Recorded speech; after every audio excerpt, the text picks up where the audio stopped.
اور توسل کا جذبہ ہے اور یہ عمل چونکہ اس کے اندر ہے تو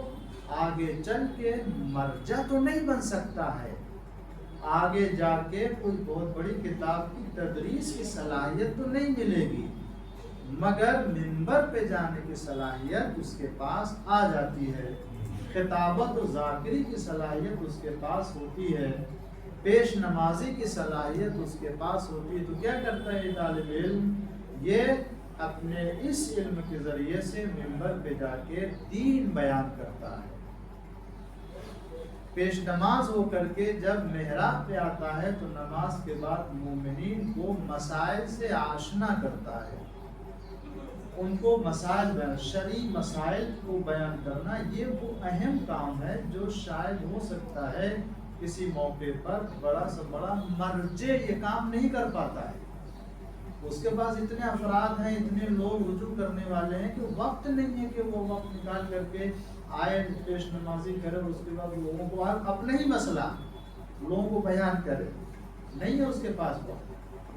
شاید وہ کام جو طالب علم یا عالم دین اس مرحلے میں آ کر کے انجام دیتا ہے، مرجع وہ کام نہیں کر پاتا ہے۔ اور اس طریقے سے چونکہ اس کے اندر روح تقدس ہے، روح عوامی ہے، روح توسل ہے، تو اللہ تعالیٰ اس کی خدمتوں کے عوض میں بہت سی توفیقات عطا کرتا ہے۔ تو جب توفیق عطا کرتا ہے تو خداوند عالم اس کی زندگی کی کفالت لے لیتا ہے۔ اور ہم کو اسی لیے یہ جو علم حاصل کرتے ہیں، اس علم کو حاصل کرنے میں ہم کو خلوص رکھنا چاہیے تاکہ جو وہ ہم ان تمام مرحلوں کو آسانی سے طے کر سکیں۔ اس میں کبھی کبھی ذہن میں بات آتی ہے کہ اگر ہم طالب علم بنے رہے اور تحصیل علوم میں مشغول رہے، ہمارے رزق کا انتظام کون کرے گا، معیشت کا انتظام کون کرے گا؟ اس کا وعدہ اللہ نے لیا ہے۔ سب سے پہلی بات تو یہ ذکر ہوں کہ اگر اس مرحلے میں کوئی قدم رکھتا ہے نا تو اپنی نیت سب سے پہلے خالص کر لے، سب سے پہلے خالص۔ جس وقت صرف سادہ اور نحو صرف میزان و منشر پڑھنے کے لیے آئے نا، اسی وقت اپنی نیت کو خالص بنا لے کہ ہم دین خدا کو سمجھنے کے لیے آئے ہیں اور لوگوں کو سمجھانے کے لیے۔ تو اگر یہ نیت ہوگی خالص اللہ کی خاطر، تو روایت میں ہے حضور اکرم صلی اللہ علیہ وآلہ وسلم فرماتے ہیں من تفقہ فی دین اللہ، جس نے دین خدا میں تفقہ کیا، کوشش کی دین خدا کو سمجھنے کے لیے، کفاہ اللہ ہمہ، اس کے تمام ہم و غم کی خدا کفایت کرے گا، وہ ضامن ہوگا، رسول اللہ کا قول ہے، وَرَزَقَهُ مِنْ حَيْثُ لَا يَحْتَسِبُ، اللہ ایسی جگہ سے اس کو رزق دے گا کہ وہ سوچ نہیں سکتا ہے۔ اور واقعاً ایسا آپ یقین کریں، بس ہمارا کام ایمان رکھنا، اور اگر یہ بات درست اور یقیناً درست ہے تو یہ اہتمام خدا کرے گا، رسول کرے گا۔ اور ہم نے تو محسوس کیا ہے، میں عرض کروں نجفی ہاؤس سے نکل کے دور دور کا سفر کیا ہوں، گیا ہوں، مجلس پڑھا ہوں، نکاح پڑھا ہوں یا محفل ہوئی ہے، وہ لفافہ نہیں ملا جس کی توقع ہوتی، لیکن گھر بیٹھے 2 صیغہ آن لائن پڑھ دیا تو کہیں زیادہ توقع کے خلاف آن لائن کہیں نہیں گئے، گھر میں 2 صیغہ پڑھنا ہے آن لائن، اور وہ پڑھ لینے کے بعد اللہ نے اس جو ہم نے سوچا تھا اس کے 10 برابر خود ہی آ کے، جانا بھی نہیں پڑ رہا ہے، وہ آگے دے کے جا رہا ہے۔ تو اگر ہم اس کے اوپر ایمان رکھتے ہیں، اس کی خاطر ہم سیکھ رہے ہیں، تو ہدف اگر ہمارا یہ ہے تو کبھی بھی ہمارے دل میں بے چینی نہیں پیدا ہوتی۔ بے چینی کب پیدا ہوتی ہے؟ جب ہماری نیت میں اور ہمارے مقصد میں کوئی دوسری چیز آ جاتی ہے، غرض بدل جاتی ہے۔ جب غرض بدلی اور وہ چیز نہ دیکھا تو ظاہر سی بات ہے شیطان کو لگے ہی ہوا ہے، آپ کو نہیں، ہم کو، سب کو بھائی کہتا آپ دنیا دوڑ رہی، بھائی صبح شام کو دنیا دوڑتی ہے، کتنا لے کے آتی ہے، آپ کیا کر رہے ہو صبح سے شام تک؟ آپ جاتے ہو آگے لے کے آتے ہو، کیا ملتا ہے آپ کو؟ شیطان ذہنوں میں ڈالتا ہے یہ سب باتیں، کہاں سوچنے مجبور ہوتے ہیں، ہاں بھائی کچھ زندگی یا دنیا آگے جا رہی ہے، بیٹھے ہوئے صبح شام تک جاتے واپس کیا مل رہا ہے؟ اگر ہماری نیت اور مقصد واقعی غرض یہی ہے کہ جو سب لوگ حاصل کر رہے ہیں تو ٹھیک ہے کہ ہم کو کم مل رہا ہے، لیکن اگر اللہ کے خاطر، پھر یاد رکھیے کہ خدا متعالی محروم نہیں کرے گا، اور یاد رکھیں کہ اگر کوئی خدا کی خاطر طلب کرتا ہے تو دنیا ہدف نہیں ہوتی، خدا متعالی واقعی اس کی رزق میں، زندگی میں، عمر میں، مال میں برکت عطا کرتا ہے۔ اور اگر کوئی شخص خدا نخواستہ غیر خدا کی خاطر کسی اور مقصد کے لیے، دین کے لیے نہیں، کسی اور مقصد کے لیے اگر علم حاصل کرتا ہے تو اللہ تعالیٰ بلکہ نہ صرف ایک برکت نہیں دے گا، اس کی معیشت میں اور زیادہ خدا تعالیٰ تنگی پیدا کرتا ہے۔ روایت میں ہے پیغمبر فرماتے ہیں من تعلم العلم ریاء وسمعۃ، جس نے علم کو ریا دکھانے کے لیے اور صرف جو ہے وہ شہرت طلبی، یرید بہ الدنیا، شہرت طلبی کے لیے، صرف شہرت حاصل ہوتا ہے، دنیا اس سے حاصل ہوتا ہے۔ آج دیکھیں نیت، دیکھیں بہت سے ایسے افراد آپ کو ملیں گے کہ جب کسی ذاکر کو، کسی عالم کو، کسی خطیب کو ترقی یافتہ دیکھتے ہیں، زیادہ شہرت یافتہ دیکھتے ہیں، عوام یہ بہت زیادہ لوگوں میں مقبول ہے، مشہور ہے، تو دل میں یہ اس کے آتا ہے کہ اپنے بچوں کو بھی اس لائن میں بھیج دے۔ اس کی نیت کیا ہوئی؟ اور اگر کوئی طالب علم بھی اس غرض سے کہ دیکھو وہ تو سیکھ کے نمبر پہ جا رہا ہے، یہ کر رہا ہے، وہ کر رہا ہے، یہ حاصل ہو رہا ہے، یہ حاصل ہو رہا ہے، لہذا یہی کام ہم کو بھی کرنا چاہیے، بہت خطرناک ہے، یہی کام ہم کو بھی کرنا چاہیے، یہیں سے نیت بدل رہی ہے، یہ نیت بدل رہی ہے، چاہے انسان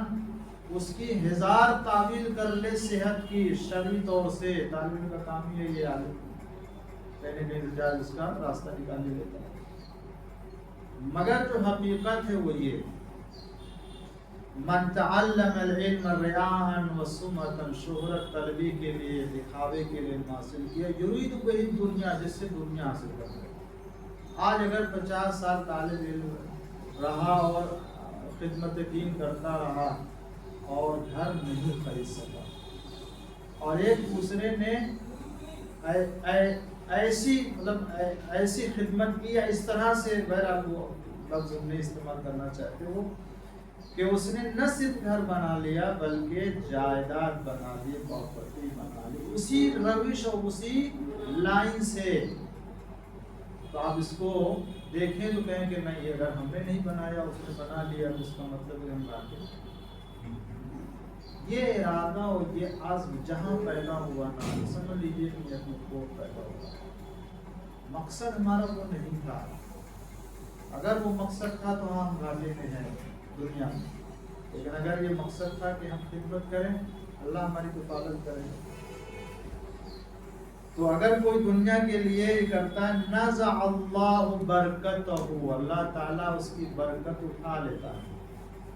اس سے برکت اٹھا لیتا ہے، وَضَيَّقَ عَلَيْهِ مَعِيشَتَهُ،